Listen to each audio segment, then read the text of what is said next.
So thank you to the organizers for allowing me to speak with you this morning, and thank you to all of you for joining us at 100 Million Cups Frisco. So my name is John Millay. I'm the principal and founder of the Leadership Ring, a local business here in Frisco. We started in June this year, so a few months in now. So today's presentation is really to kind of talk about what's possible in the space of leadership development and coaching. So again, thank you for coming and making us part of your Wednesday morning. So our thesis at the Leadership Ring is the world needs better leaders who are committed to make a difference, and hopefully a positive difference. Leadership is one of those, it's hard to quantify, but you know it when you see it. And I think the world is in need of leaders that think about others rather than themselves, who are there to be of service and really make a difference in their community and their people's lives. So that's our thesis that really governs our work and really makes us get up every morning, and it's our purpose as to why we exist. The problem is executive coaching and leadership development, good leadership development, is out of reach for most people in most organizations. If you're a small company, you don't really have a heck of a lot of discretionary budget to spend on developing your leaders. You might send them to a class here and there, but it's not going to be a lot. In a medium to large organization, there's this middle class of people who are either not high potential or they're not at the top of the tree. So therefore, they maybe don't get an executive coach, or they don't get invited to go to a leadership development course. So there's a whole segment of organizations who maybe want to become a better leader, but really don't have the opportunity to do so. So that's really our problem statement that we're trying to address with the Leadership Ring. I've been in leadership development and coaching and learning and development for about 20 years. I worked for American Express for a decade, worked in software, worked in financial services, and really there is a need for this in any organization, no matter what size. Leadership development is something that needs to be invested in. So one of my favorite books on innovation is Stephen Johnson, Where Good Ideas Come From. And Stephen Johnson talks about this concept called the adjacent possible. And the adjacent possible is really when you look at all of the things going on in the world, there's a lot of technology, there's a lot of different trends and threads and innovations that are happening. So what we're trying to do is, can we explore the adjacencies that are possible through these innovations? So I'll just share a few of those with you. These are just all in the last couple of months. The iPhone X Face ID technology will be able to select emojis based on the user's facial emotions. So if you look mad, it's going to choose an emoji that maybe is a red, angry-looking face. If you look happy, choose an emoji with a big smiley face. It's kind of cool. Emotional recognition, facial recognition in a phone. That's cool. In Japan, emotionally sentient bots are used in hospitals and assisted care facilities. There's a shortage of nurses and doctors, not only in Japan, but in the US. This is kind of cool. In Australia, banks and airlines are using augmented reality digital employees to provide online customer service. Again, kind of cool. This came out of Deloitte, Burson. The use of artificial intelligence or augmented intelligence in human resources is expected to double in the next 2 years. There are some companies today that have recruiterless interview process. They are hired without meeting a human being in that company. Now, that's not only cool, but it's what is the future going to mean for human resources when you have this type of technology? This is scary and cool at the same time. A future release of Alexa will have an advanced language model that can recognize emotion in a voice together with facial recognition. So Alexa's sitting on your desk, sees that you just had an interesting call, says, that sounded like an interesting call. Is there anything I can help you with? I mean, this is the technology that is going to shape the way that human resources and development and work gets done. So as Stephen Johnson would say, explore all these adjacencies and what does it mean? So for a second, imagine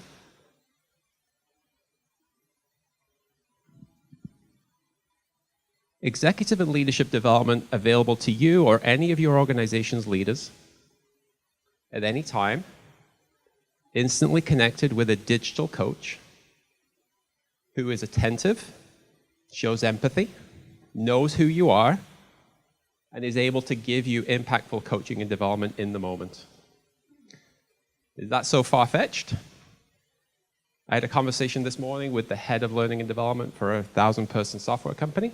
This is exactly where they are going with their space. They have people in every country on the planet. How do you get learning and development and leadership development and coaching to people where they are, when they need it, in the moment, at a cost that's affordable?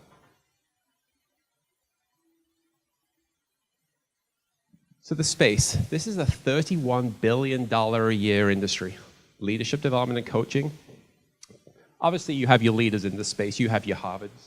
You have your Center for Creative Leadership, Right Management, Korn Ferry, Burson.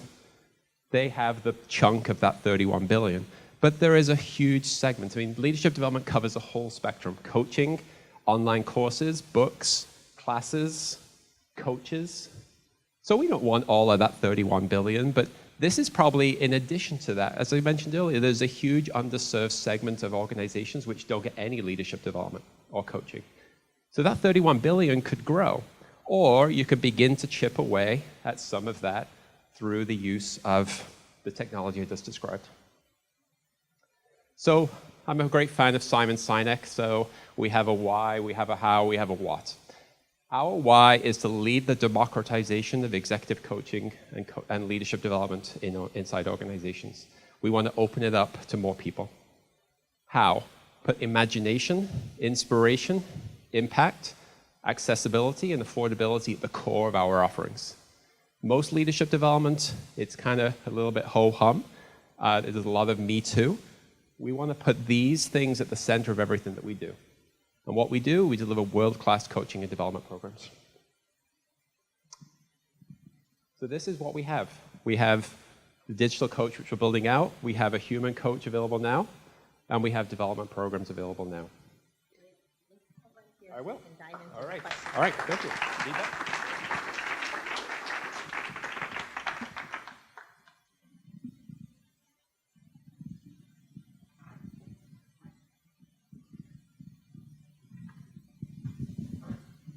I think you did a great job. Well, I wish you you would have been able to finish all of it. Did you have that's good. not very many more slides, I don't think. No, there's only this slide and then my final one. That's yes. Good. Yeah. And you guys have really, I guess you kind of outlined it really well to only have been in business for just a couple of months.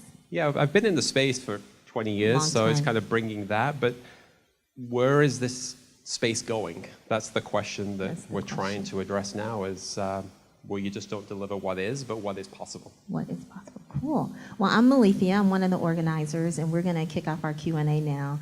And I do want to reiterate that Jessica said, you know, of course our goal is education, and part of the education for this program is really for you to ask those tough, kind of challenging questions. And last week we were a little bit quiet on questions, so I just want to make sure that people are awake and ready this morning, ready to participate. It would be nice if every one of our presenters left, you know, with a question that they hadn't really thought of. All of us have unique experiences, we have a unique background, and for you to come here and really participate and help them think about their business in a different way, that's truly part of the education. It's one thing for them to give a presentation, to seem polished, to cover some of the points that I asked them to cover, but it's really more important, I think, for you to come and ask questions so that they can be prepared to intelligently answer any kind of questions that arise about their business. So if you can do that today, then I won't pick on you when we get to halftime. If you don't do it, then I'll pick on you again. So ask some questions. You don't have to ask about something super technical. It doesn't have to be algorithms. It doesn't have to be underlying code. You can ask something that's practical, but do ask questions. I think that's the most important part of our shared learning mission. And we have about 14 minutes. Hey, John, thanks for the presentation. Can you talk about, is there some metric that you use or folks use to show the progress of somebody becoming a better leader, becoming more developed? Thank you for the question. I think I measure it in terms of outcomes that you're looking for as a business, and the conversation can differ based on who you're speaking to. If I'm talking to a CFO, there's a lot of research around the link between leadership development and engagement and productivity and those results. So I'll talk about financial metrics as a result of a leader. I think we all know, I mean, leaders create the context and the experience for the employees every day. So the employees show up and they're entering into an environment and experience that they want to give more of their strengths or the discretionary engagement. So I'll talk about engagement as an output or an outcome of good leadership. I think better leadership, again, as I mentioned, is one of those things that you can kind of see it. It's the way that the organization feels from a culture perspective. So there's a lot of metrics around cultural engagement as far as if it's a productive culture or a negative culture. So I can tie back to those as well. If you're looking at retention, there's a huge study around retention and leadership. And again, we all kind of know that, right? Like people leave organizations generally because of the leadership or the direct manager. So I'll tie it back to retention of the employees that you want to keep. So depends on the conversation and who it's with, but if it's with a CFO or an executive, I'm talking about business outcomes around productivity, customer retention, customer loyalty. So thank you.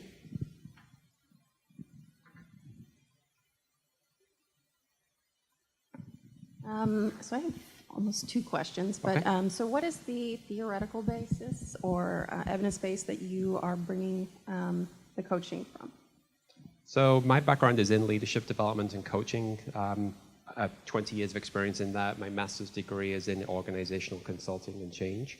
So that's kind of the bringing those theories into a practical sense into the organization. So that's kind of the underpinnings of how behavior changes. So in my coaching, it's really about individual self-awareness and around behavior change, and then how do you use the mix of psychological as well as that leader's individuality under the behavior change. So that's kind of the underpinning, but it's always within the context of that leader as far as what is the business outcome that they're driving to, and then how does the leadership begin to make a difference in that. So that's kind of the academic underpinning of the coaching with the practical sense as well. Okay, and the second question was, he asked about measurement. Are you actually measuring the outcomes that are produced by your coaching via KPI and showing that back to them, or? Yeah, so if it's an individual leader, it's that's kind of the first initial consultation is really what is the behavior change that we're looking to change with this leader? What are the business outcomes they're striving to? So that could be, is it an organizational change, or is there a business metric we're striving to? So that's always at the center of it. But really it comes down to, are we seeing change at the individual level that I'll tie back the coaching to? So was it a successful coaching engagement? Whether it's a 360 or other assessments, did they show that this leader is moving closer to the outcomes that we're trying to do? It's sometimes hard when it's the leader is given coaching. Like, we have a problem with John, let's give him a coach, right? Because then sometimes John doesn't want to coach and he doesn't want to change, and it's like just the first step before we fire John. That's a different coaching engagement than, we really like David, we want to make him more effective, let's give him what he needs to be more effective. That's a very different conversation. Question? I guess I'm following up on the same question a little bit differently. You're saying that this is a well-established industry with a long track record, but apparently it's mostly an established industry serving the larger companies. Is there some data, some fairly solid data on the ROI of the leadership coaching in small companies? Yeah, so again, there's the research by the Center for Creative Leadership, that's one of the top researchers in this field, is when you look at outcomes of leadership development in terms of 5x retention, as far as engagement scores. When I just ran a program, it was about a 16-month program for a company in Dallas.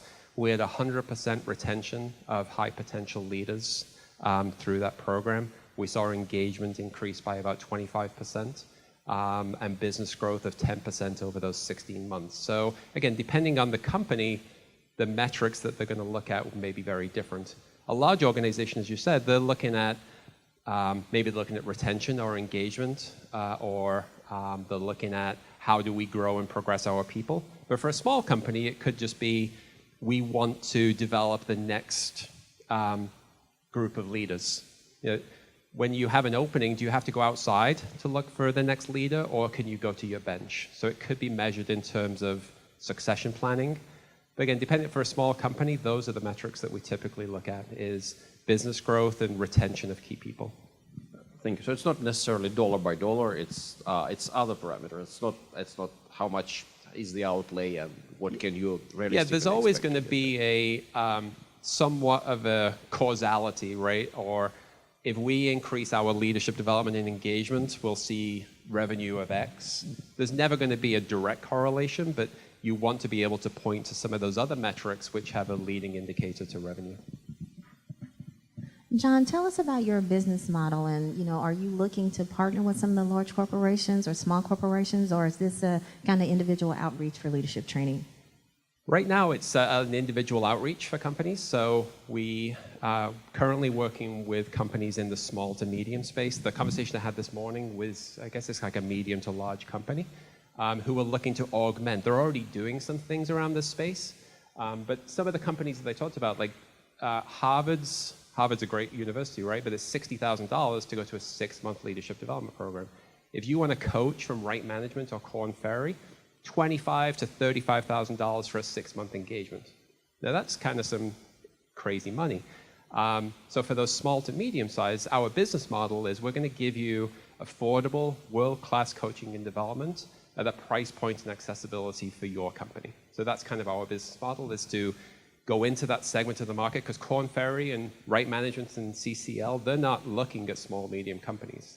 And yeah, there's a ton of coaches out there, but I think our differentiation is we bring Fortune 500, 20 years of experience, and an academic background to this space. Question?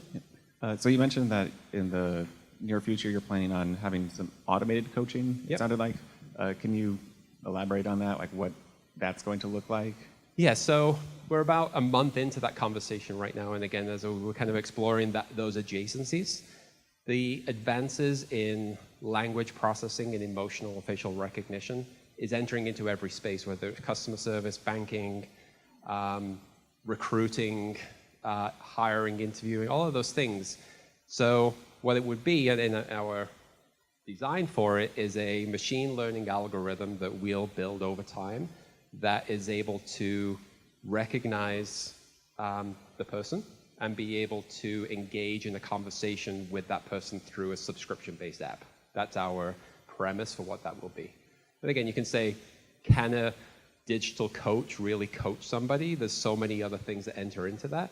But again, we're going to have to start small and then incrementally grow the algorithm to take on higher order coaching. But that's our plan for that model. But very early stages.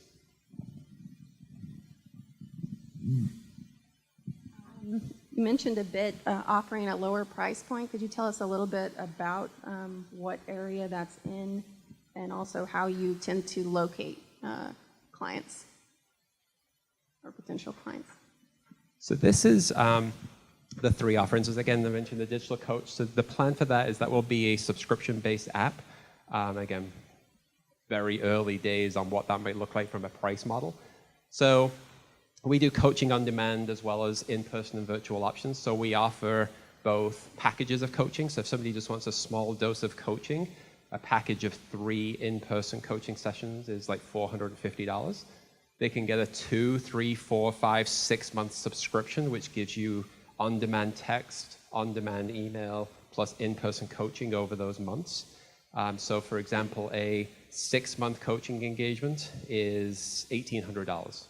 Now again, when you compare that to a Right Management at $25,000, now again, I'm not Right Management, I don't have an army of people behind me, but I would believe the coaching I can provide is comparable with anything that Right Management could provide. Again, a price point that's affordable to organizations.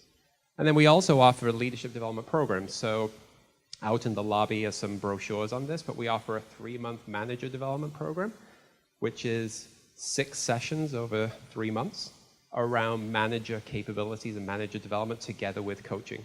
We also offer a 6-month leadership development program, which is 12 sessions over 6 months geared at those organizational leaders who want to lead their organizations and their teams. So the price points of those It's the 3-month leadership development program is $1,800, and the 6-month manager development one is $4,800, which comes with a heavy dose of coaching. So again, when you look at the market, there's obviously if you have the budget, go to Harvard, go to Wharton, go to SMU, get the $60,000 certificate. But if you're a small and medium-sized company where that's out of reach for you, we believe we provide equal or even sometimes better coaching and development at a price point that's engaging to that audience. John, are there companies in this space already that have proven the digital coaching model and that perhaps it's superior over that of human coaching? It seems to me that if you're targeting a small and medium-sized company, then perhaps human coaching would be more effective. It is. And I believe human coaching, right? There's never going to be a complete, never is a strong word. Human coaching, human in-person, it's like learning and development. In-person learning and development is far superior than anything electronic. Human coach, I'm a human being. I like to believe I could do better than some algorithm could. But I can't be everyone to everybody. And there is going to be a vast segment of an organization where a digital coach is going to be impactful to them. And again, you're going to have to build it over time. You can't start with heavy sociological, psychological, bring that perspective through an algorithm. But over time, you could. So. Thank you. We have one last question from the audience, and then we'll wrap it up.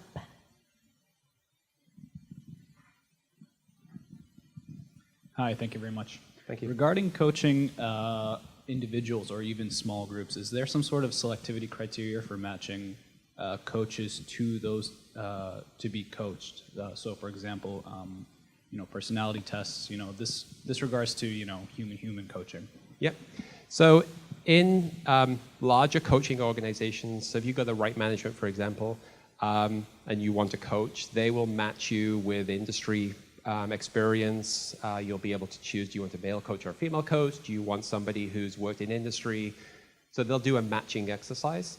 What we do is we bring, we kind of work across all segments: financial services, technology, retail, consumer. Where it's a small company, so we don't have like an army of coaches to choose from. It's like, okay, well, it's me or one other at this point. But the coachee always has the choice as to, is this somebody that I feel comfortable with that can coach me to those outcomes? So, and again, as I mentioned earlier, sometimes if a person is given a coach, they're sometimes not as receptive to the coaching. So you have to kind of decide, is this coaching going to lead to the outcomes we want? So, but yeah, you'd like to create that relationship in the early stages before you actually commit that this is something that is going to work for both sides. Thank you. All right, John, in 30 seconds, tell us, what can the community do to help you? So our biggest challenge right now is reach and visibility across this market. Again, we just started in June here. Dallas is a big place. There's 1,000 organizations here. So if you or somebody in your organization or a colleague or somebody in your network is in need of a coach or leadership development, we have offerings and programs that can capitalize on that. If you have specialty around artificial intelligence, augmented reality, or digital offerings, we'd love to talk to you and possibly look at a partnership around that. So that's how you can help right now, is to help us kind of get some traction around these programs to be able to fund our investments in this. Awesome. Thank you so much. Thanks for inviting me. You did a good job.